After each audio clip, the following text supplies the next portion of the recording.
वंदे मातरम। अब बुलडोजर नहीं चलेंगे किसी के भी घर पर। ये किसने कहा है? बी आर गवई साहब, जस्टिस साहब, और के वी विश्वनाथन। ये दो जस्टिसेस की न्यायाधीश की बेंच ने सुप्रीम कोर्ट में आज हियरिंग हुई, उसमें ये बिल्कुल क्लियर कट कर दिया गया है। और वही वाली बात है ना कि यहां पर आपको और हमें यह समझना पड़ेगा कि सबसे बड़ा क्या है। जब मैं कहता था, लोगों को बड़ी बात बुरी लगती थी कि संविधान से बड़ा कुछ नहीं है, कानून अपने हिसाब से, अपनी प्रक्रिया के हिसाब से चले, उसकी गाइडलाइन के हिसाब से चले। तो यहां पर बहुत क्लियर कट इसमें लिखा गया है, जजमेंट जो बहुत डिटेल जजमेंट है, उसमें 3 4 5 ये बड़े पॉइंट है, जिसमें से आप अगर पॉइंट वाइज समझे तो ये कहा है, जो न्यायाधीश ने जो बात कही है सुप्रीम कोर्ट में, वो सबसे प्रमुख जो बात उन्होंने हाईलाइट की वो ये क्या है कि एग्जीक्यूटिव जो है, मतलब जिसके पास अधिकार है, जो तोड़ने चले जाते हैं, क्या वह कोर्ट है, क्या वह जज है, क्या एक कानून की प्रक्रिया पालन की जाती है। और उनने एक बात कही कि आर्टिकल 21 जो है हमारे संविधान का, आर्टिकल 21 जिसमें राइट टू शेल्टर भी है। राइट टू शेल्टर का मतलब क्या होता है कि आपको एक छत के नीचे जीने का अधिकार है। ये फंडामेंटल राइट्स है, भारत के संविधान में है, जिसको हम फंडामेंटल राइट्स बोलते हैं। आर्टिकल 21 आप पढ़ लीजिएगा, आपको समझ में आ जाएगा उसमें क्या क्या कवर है। दूसरा, उसके तहत ये होता है कि जिसका भी घर है, क्या जिस पर क्रिमिनल आरोप लगा है, क्या यह साबित हो गया है?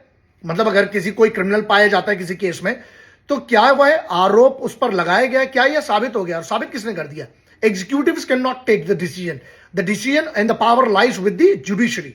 तो जब ये इस बात का मतलब ये होता है कि अगर कुछ ऐसा हुआ है तो जुडिशरी को डिसाइड करने दीजिए, मतलब कोर्ट डिसाइड करेंगे इसको, ना कि कोई एग्जीक्यूटिव इसको डिसाइड कर सकता है। उसके बाद उन्होंने क्लियर कह दिया कि जो घर होता है वो एक क्रिमिनल का नहीं है। मान लीजिए कोई लड़का है, मान लीजिए उनके बाप है, पिता है, तो वहां पर जो मां रह रही है उससे बहुत सारी भावनाएं जुड़ती हैं, उस घर से उनकी एक पहचान जुड़ती है। उस घर में बहुत सारी चीजें ऐसी हैं जो एक बचपन से लेकर आज तक देखी गई हैं। हाँ, अगर मान लीजिए कोई, इसमें तो बात ही करने की बात नहीं है कि अगर कोई क्रिमिनल है जिसने कुछ ऐसा इलीगल किया हुआ है, मतलब इलीगल कब्जा किया हुआ है, उसका घर गिरना चाहिए। कौन ऑर्डर देता है इसका? इसका ऑर्डर कोर्ट से आना चाहिए, मतलब कोर्ट को इसका डिसीजन लेना है, ना कि किसी पॉलिटिकल पार्टी को। सीधी सी बात है। तो यहां पर पक्ष और विपक्ष देखिए, मैं ना पक्ष से बात करता हूं ना विपक्ष से, जो जैसा है मैं वैसी बात करने की कुवत रखता हूं, दम रखता हूं, और इतने साल से वही करते आ रहा हूं। राष्ट्र सर्वोपरि है, सबसे पहले राष्ट्र है, उसके बाद कोई पॉलिटिकल पार्टी आएगी। मेरे लिए बहुत सिंपल सा है, ये कोई भी जजमेंट, कोई भी डिसीजन आएगा। अब यहां पर कोर्ट ने क्लियर कट गाइडलाइन दे दी है। गाइडलाइन किस प्रकार की, जैसे उस गाइडलाइन को आपको डिस्क्राइब करता हूं बड़ी सरल भाषा में। कोर्ट का कहना यह है कि सबसे पहले तो राइट टू अपील होना चाहिए।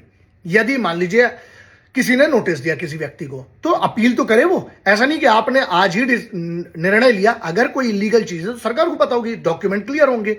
दूसरा, उनने ये कहा कि इसको पूरी की पूरी एक प्रोसेस तय होना चाहिए। 15 दिन का, जैसे गाइडलाइन में कहा गया कि 15 दिन का नोटिस होना चाहिए। जिस दिन से नोटिस निकला उस दिन से 15 दिन, और 7 दिन जब से उस आदमी को डिलीवर हुआ उसकी प्रॉपर्टी पर यह चिपकाया जाएगा। फिर उसके बाद रीजन क्लियर होना चाहिए, किस किस के तहत आपने अगर कोई इलीगल इंक्रोचमेंट किया है तो उसको अपील का है। अपील के बाद नहीं है तो आपको 15 दिन का एक समय मिलेगा एक्सप्लेन करने के लिए। फिर उसके बाद अथॉरिटी डिसाइड होना चाहिए। अगर किसी का डेमोलिशन होना है तो डिस्ट्रिक्ट मजिस्ट्रेट, जो कलेक्टर भी बोलते हैं, डिस्ट्रिक्ट मजिस्ट्रेट जो होगा उसके पास इसकी पूरी जानकारी होना चाहिए। फिर एक पोर्टल तैयार किया जाना चाहिए जहां पर पोर्टल पे पूरी जानकारी होगी, किसको कब नोटिस गया, क्यों नोटिस गया, उसका रीजन क्या था। फिर उसके बाद ये क्या कि अगर डेमोलिशन होता है तो उसका वीडियोग्राफी होना जरूरी है, उसका वीडियो एविडेंस चाहिए। फिर एक और गाइडलाइंस में एक चीज 6-7 नंबर पे एक बात और लिखिए कि अगर मान लीजिए डेमोलिशन सेल्फ किया जा सकता है, मतलब आप ओनर को एक आपने नोटिस दे दिया, आपने बता दिया आपका ये पार्ट इलीगल है, अगर तो वो जो मालिक है वो अपना सामान भी हटा सकता है, खुद से भी डेमोलिशन कर सकता है और डेमोलिशन करके उसके प्रूफ दे सकता है।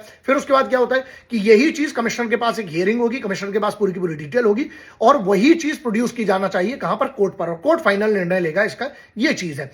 तो इतनी सारी जब चीजें कोर्ट ने क्लियर कट गाइडलाइन कर दी है, तो ऐसा है, मैं कहता हूं देखिए, जिसने लॉ अपने हाथ में, कानून अपने हाथ में लिया है, कानून के हिसाब से ही उसको सजा मिलना चाहिए, संविधान के हिसाब से ही। लेकिन सीधी सी बात है, क्या व्यक्तिगत दुश्मनी के तौर पर कोर्ट ने क्लियर कहा है कि इसका एग्जीक्यूटिव निर्णय कैसे ले रहे हैं? मतलब कहीं कल को किसी के ऊपर, मान लीजिए आपके पहचान वाला है, किसी के ऊपर आरोप लग गया है। यही तो हमारे देश की सबसे बड़ी झंझट है ना, मीडिया अपनी ट्रायल शुरू कर देता है।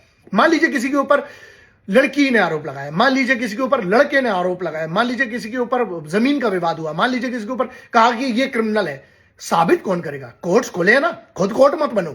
इसीलिए हमें कॉन्स्टिट्यूशन का, हमें जो संविधान के तहत जो कानून बनाए गए हैं उनका, और हमें जो ये न्यायाधीश बैठे हैं और जो जुडिशरी है उस पर भरोसा रखना पड़ेगा। वरना है ना जंगल राज, कई लोगों ने इसको जंगल राज कह दिया, इसने मतलब बहुत सारी चीजें कि ये जो टूट रहा था, ना ना ना ना, जिनके, मैं कह रहा हूं 90% के मान लीजिए सही तोड़े गए हैं, लेकिन 10% के अगर गलत तोड़े गए तो इसके जिम्मेदार कौन होगा?